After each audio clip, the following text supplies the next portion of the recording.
Iran மீது America மற்றும் இஸ்ரேலின் போர் தொடங்கி 10 நாட்கள் கடந்துள்ள நிலையில் தலைநகர் தெஹ்ரானில் இதுவரை கண்டிராதவாறு மிக உக்கிரமான வான்வழி தாக்குதல்களை சந்தித்துள்ளது.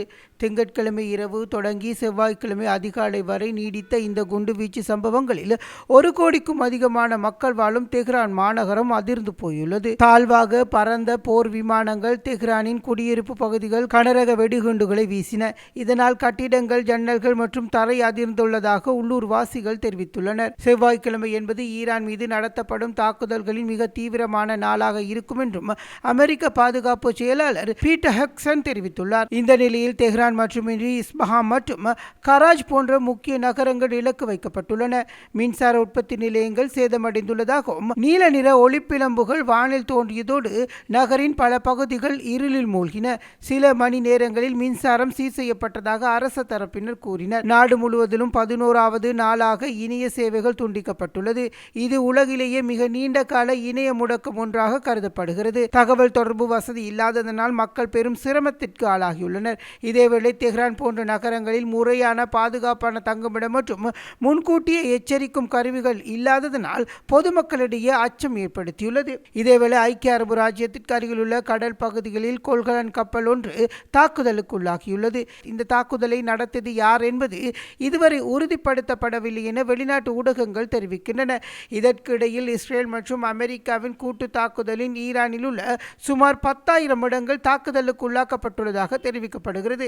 இந்த தாக்குதலில் 1300க்கும் மேற்பட்ட பொதுமக்கள் உயிரிழந்துள்ளதாக வெளிநாட்டு ஊடகங்கள் மேலும் தெரிவிக்கின்றன. மேலும் ஈரானுடன் போர் தீவிரமடைந்து வரும் நிலையில் இதுவரையில் சுமார் 140 அமெரிக்க வீரர்கள் காயமடைந்துள்ளதாகவும் 7 வீரர்கள் கொல்லப்பட்டுள்ளதாகவும் அமெரிக்க பாதுகாப்பு தலைமையகம் பென்டகன் அதிகாரப்பூர்வமாக அறிவித்துள்ளது. குவைத் மற்றும் சவுதி அரேபியாவில் நடத்தப்பட்ட ஆளில்லா விமான மற்றும் ஏவுகணை தாக்குதல்களில் இதுவரை 7 அமெரிக்க வீரர்கள் உயிரிழந்துள்ளனர். சுமார் 140 வீரர்கள் காயமடைந்துள்ளனர். இவர்களின் 8 பேர் மிக கடுமையான பாதிப்புக்குள்ளாகி இருப்பதாகவும் அவர்கள் தீவிர சிகிச்சை பெற்று வருவதாகவும் தெரிவிக்கப்படுகிறது. காயமடைந்தவர்களில் 108 வீரர்கள் ஏற்கனவே சிகிச்சைகளுக்கு பின்னர் மீண்டும் தங்களது பணிகளுக்கு திரும்பியுள்ளதாக பென்டகன் செய்தி தொடர்பாளர் சீன் பார்லன் தெரிவித்துள்ளார். இதேவேளை ஹோர்முஸ் நீரிணை வழியாக செல்லும் அமெரிக்கா அல்லது அதன் நட்பு நாடுகளின் போர்க்கப்பல்கள் மீது தாக்குதல் நடத்தப்படும் என ஈரானின் புரட்சிகர பாதுகாப்பு படையின் கடற்படை தளபதி அலைரசா தங்ஷாரி தெரிவித்துள்ளார். அமெரிக்க எரிசக்தி செயலாளர் கிரீஸ் ரைட் அமெரிக்காவின் கடற்படை கப்பல் ஒன்று எண்ணெய் கப்பலுக்கு பாதுகாப்பாக அந்த நீரிணை வழியாக சென்றதாக கூறிய பின்னர் தனது எக்ஸ் தளத்தின் பதிவை நீக்கியதை தொடர்ந்து இந்த அறிக்கை வெளியாகியுள்ளது. இந்த நிலையில் அமெரிக்க இராணுவ பாதுகாப்புடன் எண்ணெய் கப்பல் ஒன்று ஹார்முஸ் நீரிணையை கடந்ததாக கூறப்படும் தகவல்களை ஈரான் முற்றாக மறுத்துள்ளது. அந்த கூற்று முற்றிலும் பொய்யானது என கடற்படை தளபதி தெரிவித்துள்ளார்.